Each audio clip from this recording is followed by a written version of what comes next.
Welcome back, guys and girls. Well, today I'm working on the 2005 Pathfinder. One of the things that's happening is I'm changing out these incandescent bulbs to LED. So getting these covers off is a little tricky if you don't know exactly how to do it, and it's still kind of tricky even if you do.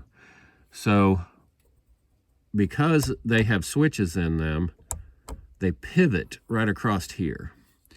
So you want to take a screwdriver or a knife, and you want to carefully, it's a tight fit, you want to carefully get up in there, and right in the corner you want to pull down till it pops.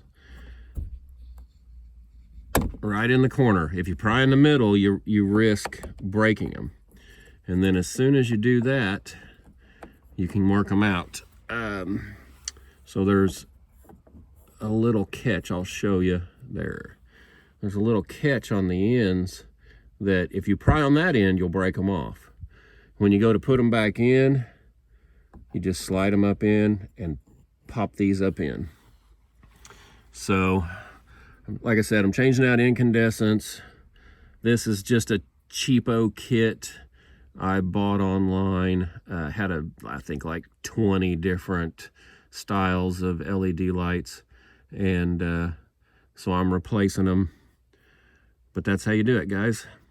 Thanks for watching.